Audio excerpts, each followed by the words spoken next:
بسم الله الرحمن الرحيم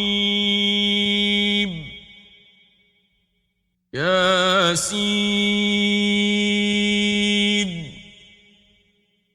والقرآن الحكيم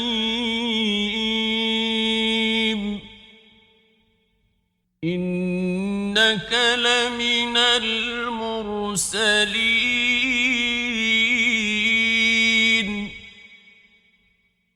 على صراط مستقيم تنزيل العزيز الرحيم لتنذر قوما ما أنذر آباؤهم فهم غافلون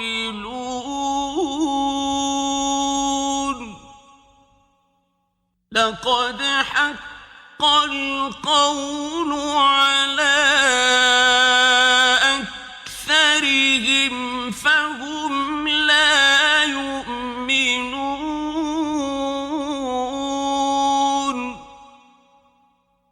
إنا جعلنا في أعناقهم أغلالا فهي إلى الأذقان فهم مقمحون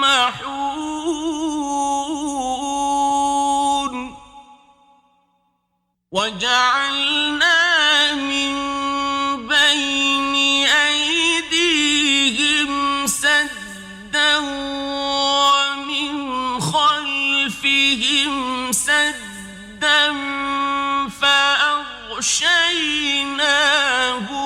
فهم لا يبصرون وسواء عليهم أأنذرتهم أم لم تنذرهم لا يؤمنون إنما تنذر من اتبع الذكر وخشي الرحمن بالغيب فبشره بمغفرة وأجر كريم إنا نحن نحيي الموتى ونكتب ما قدموا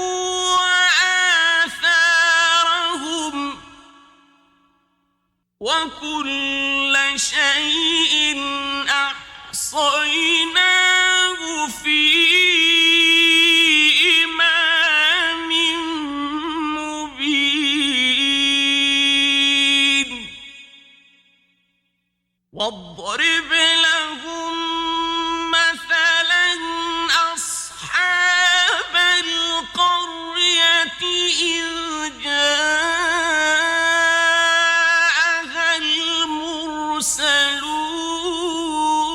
المرسلون إذ أرسلنا إليهم اثنين فكذبوهما فعززنا بثالث فقالوا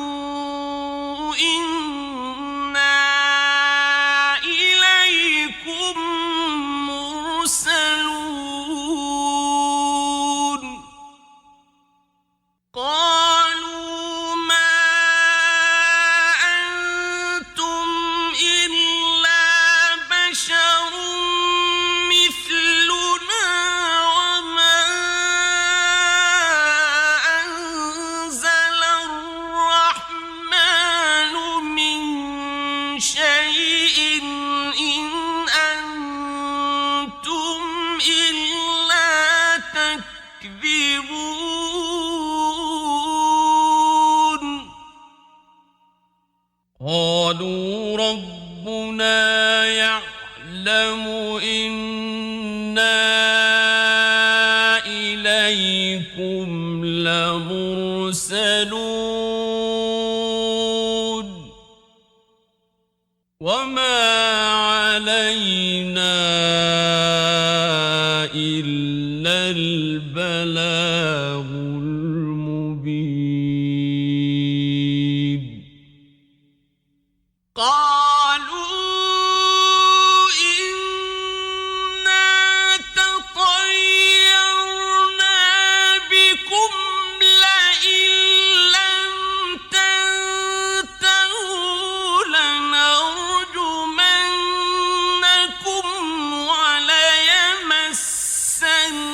وليمسنكم منا عذاب أليم قالوا طائركم معكم أئن ذكرتم بل أنتم قوم مسرفون وجاء من أقصى المدينة رجل يسعى قال يا قوم اتبعوا المرسلين اتبعوا من لا يسألكم أجرا وهم مهتدون وما لي لا أعبد الذي فطرني وإليه ترجعون أأتخذ من دونه آلهة إن يردني الرحمن بضر لا تغن عني شفاعتهم شيئا ولا ينقذون إني إذا لفي ضلال مبين إني آمنت بربكم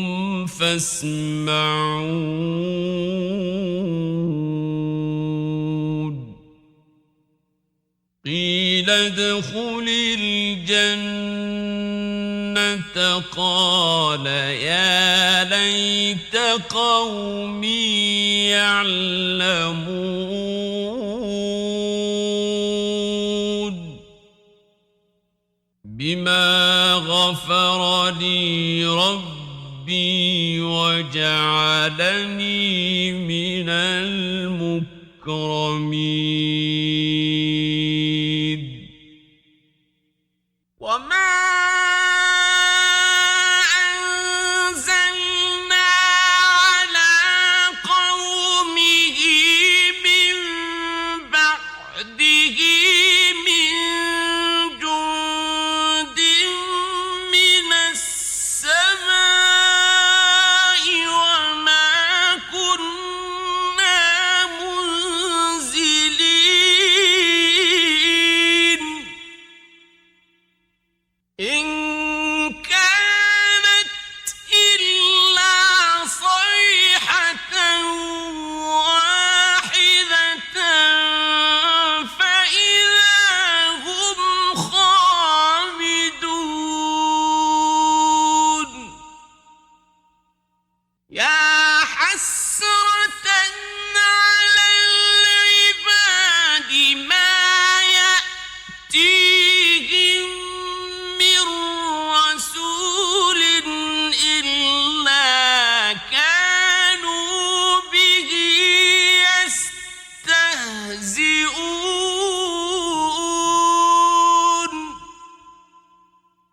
ألم يروا كم أهلكنا قبلهم من القرون أنهم إليهم لا يرجعون وإن كل لما جميع لدينا محضرون وآية لهم الأرض الميتة أحييناها وأخرجنا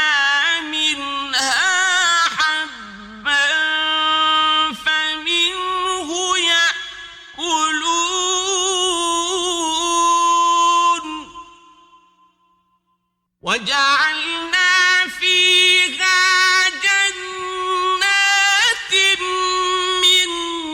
نخيل وأعناب وفجرنا فيها من العيون ليأكلوا من ثمره وما عملته أيديهم أفلا يشكرون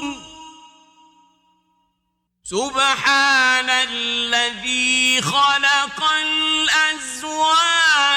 كلها مما تنبت الأرض ومن أنفسهم ومما لا يعلمون وآية لهم الليل نسلخ منه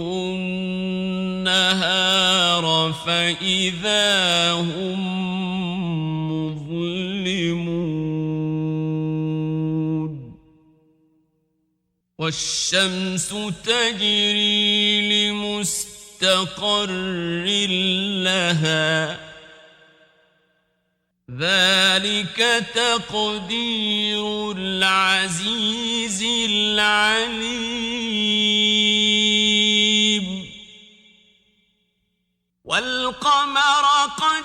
قدرناه منازل حتى عاد كالعرجون القديم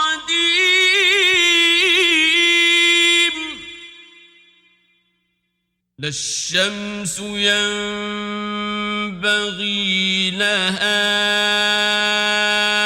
أن تدرك القمر ولا الليل سابق النهار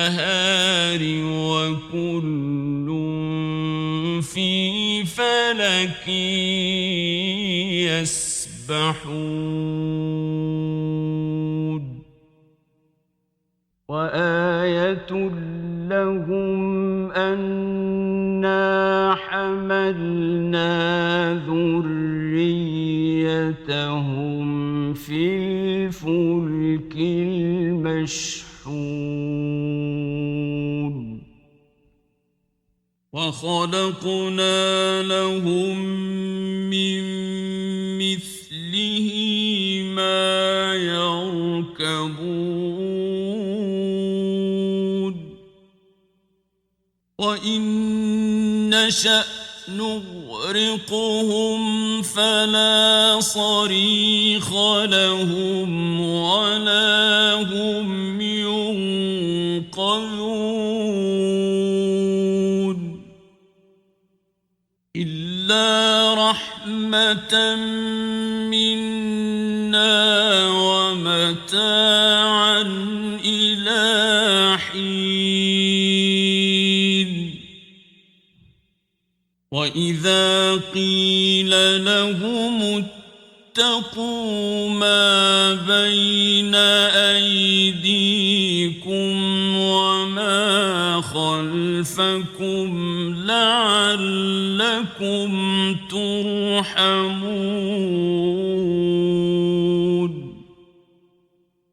وما تأتيهم من آية من آيات ربهم إلا كانوا عنها معرضين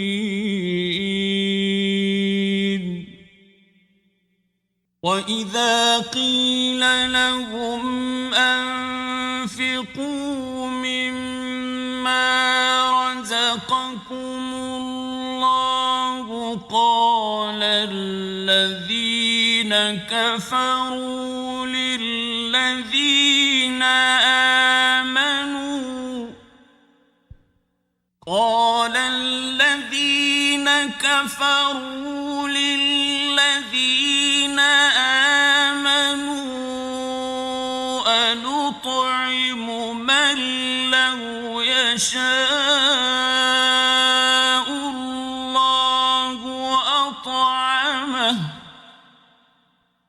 أنطعم من لو يشاء الله أطعمه إن أنتم إلا في ضلال مبين ويقولون متى هذا الوعد إن كنتم صادقين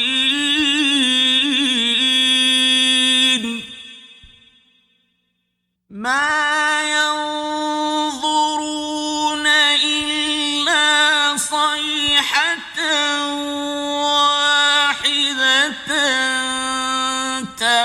تأخذهم وهم يخصمون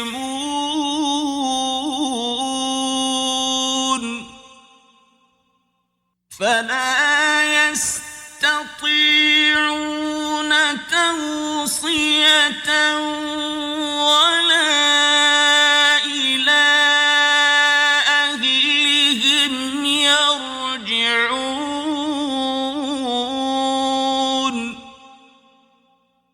ونفخ في الصور فإذا هم من الأجداث إلى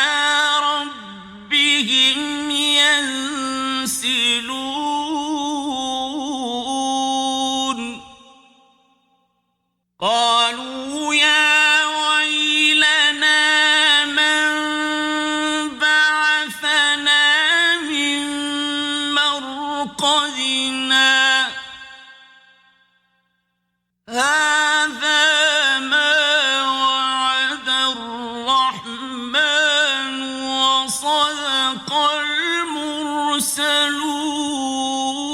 المرسلون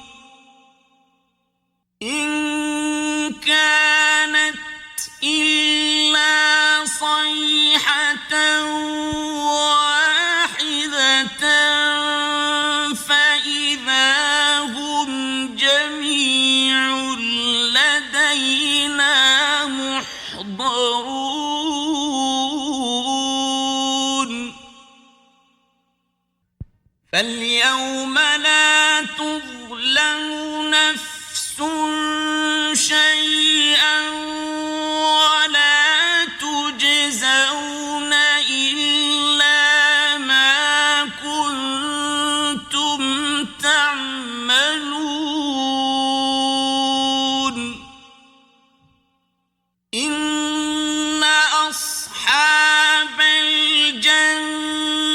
اليوم في شغل فاكهون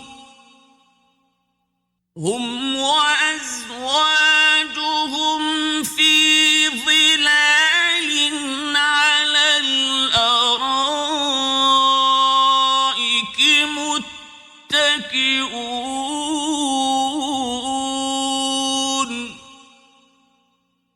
لهم فيها فاكهة ولهم ما يدعون سلام قولا من رب رحيم وامتازوا اليوم أيها المجرمون ألم أعهد إليكم يا بني آدم ألا تعبدوا الشيطان إنه لكم عدو مبين وأن اعبدوني هذا صراط مستقيم ولقد أضل منكم جبلا كثيرا أفلم تكونوا تعقلون هذه جهنم التي كنتم توعدون اصلوها اليوم بما كنتم تكفرون اليوم نختم على أفواههم وتكلمنا أيديهم وتشهد أرجلهم بما كانوا يكسبون ولو نشاء لطمسنا على أعينهم فاستبقوا الصراط فأنى يبصرون ولو نشاء لمسخناهم على مكانتهم فما استطاعوا مضيا ولا يرجعون ومن نعمره ننكسه في الخلق أفلا يعقلون وما علمناه الشعر وما ينبغي له إن هو إلا ذكر وقرآن مبين لينذر من كان حيا ويحق القول على الكافرين أولم يروا أنا خلقنا لهم مما عملت أيدينا أنعاما فهم لها مالكون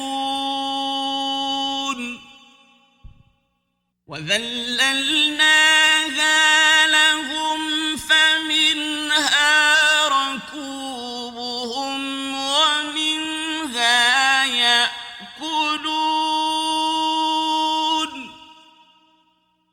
ولهم فيها منافع ومشارب أفلا يشكرون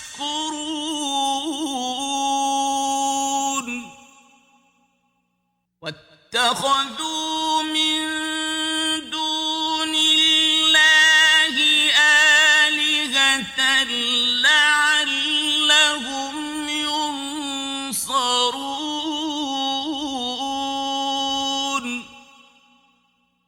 لا يستطيعون نصرهم وهم لهم جند محضرون فلا يحزنك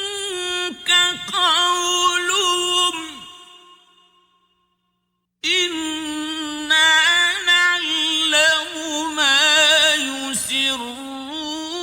وما يعلنون أولم ير الإنسان أنا خلقناه من نطفة فإذا هو خصيم مبين وضرب لنا مثلا ونسي خلقه قال من يحيي العظام وهي رميم قل يحييها الذي أنشأها